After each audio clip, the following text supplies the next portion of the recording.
The World Cup is finally here, and you are about to watch players run over 7 miles in one match, sprint again and again for 90 minutes, and some are still doing this in the late 30s and 40s. Messi is 38, Ronaldo is already 41, and this year they are the first players in history to play in 6 World Cups. And how are they doing it? How are they fitter than players half their age? Big question, right? Here is the surprising fact. It is not a genetic miracle, and it is not a secret anymore. It is a handful of almost boring fundamentals done every day relentlessly, and the same fundamentals work for you too. Let me break down what actually keeps these athletes running like a tiger.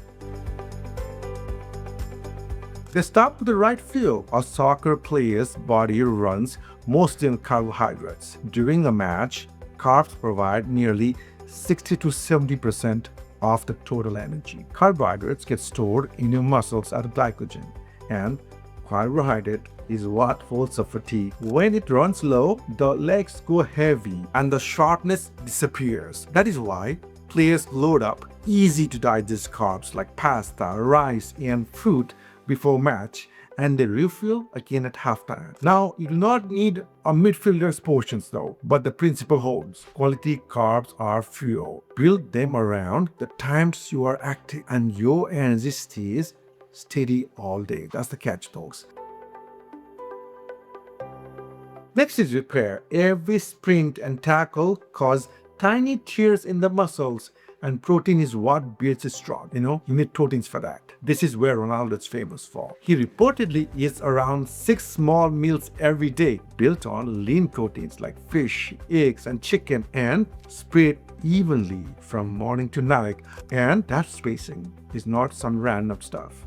Your body can only use so much protein at once. So spreading it across the day rebuilds muscle better than saving it all for dinner. The lesson for you is very simple. Get some protein at every meal, not just one. Now, the quality of food itself is so important. And Messi's story is the perfect example. Early in his career, Messi struggled with injuries and was getting sick on the pitch. In 2014, everything changed.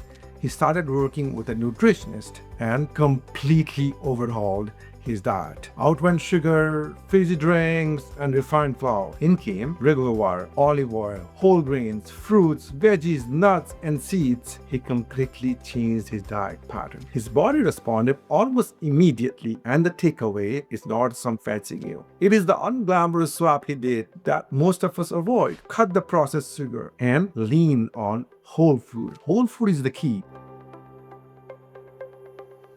Now, there comes the part everyone underestimates. Hydration. Even mild dehydration makes effort feel harder and quietly drags your performance down. Players follow individual feed plans, replacing just not water, but the sodium they lose in the sweat because they run for 90 minutes, folks. And one nutrient trips up even elite athletes.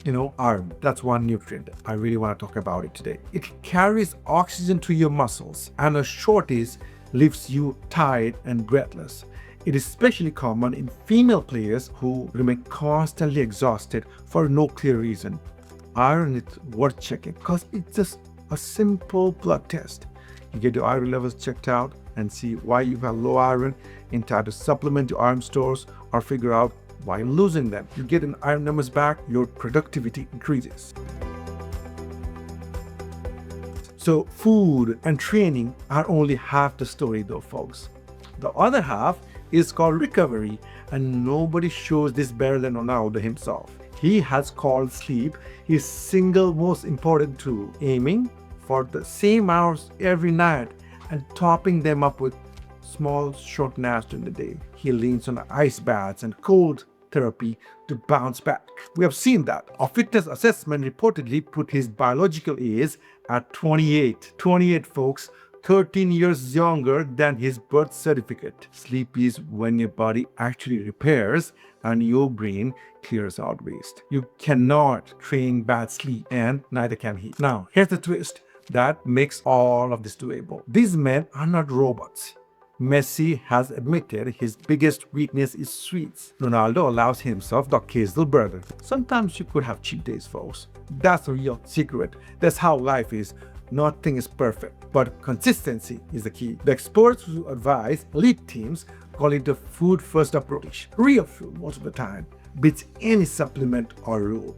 So, here is what you can actually borrow from the best in the world. Starting today, build your meals around quality carbs and time.